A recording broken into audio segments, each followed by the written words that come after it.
Hey everybody, Bargain Brother with you in the bargain basement, your prize only penny pincher, here to help you save and make money, mostly make money. I won't lie, I'm a little biased about making money.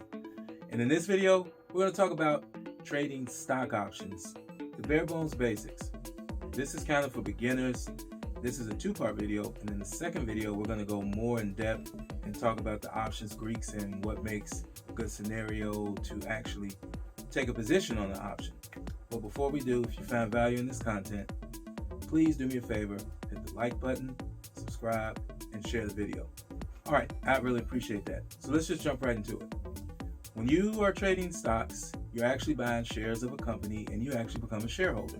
If you buy 10 shares of Google, you're a shareholder in Google. You don't rank very high on, the level of the shareholders, you're pretty low, but 10 shares of a major company like Google does make you a shareholder. Okay, and say if you buy those 10 shares of Google at $1,000 each, it's going to cost you $10,000. If the price of Google goes up by, say, $10, now what you spent $10,000 for is worth $10,100. So sometimes it can be a little difficult if you're in a trading mentality and not an investing mentality when you're buying and holding stocks to really make money if you're going to trade those expensive companies like that. What some people like to do is they like to trade options. So let's talk about options. When you're buying options, you are actually buying a contract with an option to sell it.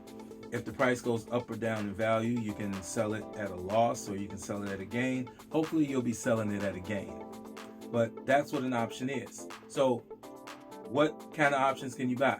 Well, for the focus of this exercise, we're talking about single options. So these are basic options. This isn't straddles or anything like that. This is just single options.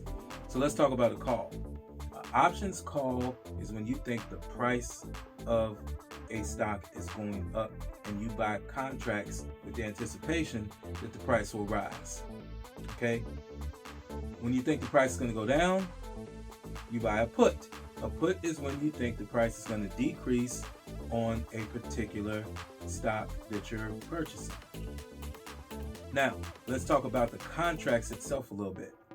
A contract is basically an option of 100 shares, and you can sell that as it ascends or decreases in value. Now, when you buy the option, it will display on the screen. It may say something like it costs 80 cents. Well, that means $80. $80 gets you one contract of whatever you're buying in that particular case. If it goes up, the price goes from, say, 80 cents to 89 cents. Well, the value of your option just increased by $9. If it goes from 80 cents to, say, 70 cents, the value of your option just decreased by $10. And that's kind of how it works in a nutshell. You still have to have someone to actually trade with. So there's things that you got to look at on the option screen that I'm going to go into in the next video to know how to determine if it's a good idea to take a position on an option or not. But the reason lots of people get into options is because you don't need as much money to make a lot of money, because normally with options, what's at stake is the amount of money that your option costs. So if your option costs $100, you have $100 at stake, you cannot lose a penny more. But if that option, for instance, say you're buying US Steel, the price goes from $18 and just skyrockets all the way to $30 in one day. You may make $4 or $5 or $6 or $800 off of a $100 options contract, because many options, the profit is unlimited.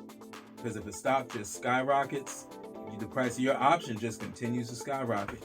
But if the price goes down, the most you have at risk is whatever the option costs, if that makes sense. So you have a little bit, less risk to mitigate, per se, and that draws a lot of people to options. But I'll make it plain. Options can be very lucrative, and they can also lead to very fast losses if you don't know what you're doing. And I strongly recommend starting out trading stocks the traditional way before you move into options, and learning, getting your chart reading acumen up, and learning about certain chart signals and things of that nature, patterns to help you, so when you get into options, you don't find yourself in a pickle that you didn't have to be in. So that's pretty much it for the first part of simplified trading options. Remember, call is when you think the stock price is going up, and a put is when you think the price is going down. You're actually buying a contract. You are not buying shares in the company. And typically, all you have at risk is the amount of money that you spent to buy the contract. And just as an FYI, you can buy as many contracts as you like. For instance, you could buy 100 contracts at $88 each, and if it goes up to $89 and you have 100 contracts, now you just made $100 because it went up 1 penny. It's similar to having shares of stock. It just works a little bit differently, and we'll get more into that in the second part of this video. So that's going to do it for this one. Don't forget to subscribe, like, and share. Thank you for watching, and it's your ascension to your peak of your mountain. It does not matter if you take the stairs or the elevator as long as you get there. On that note, I'll see you guys in options trading, the nuts and bolts part 2.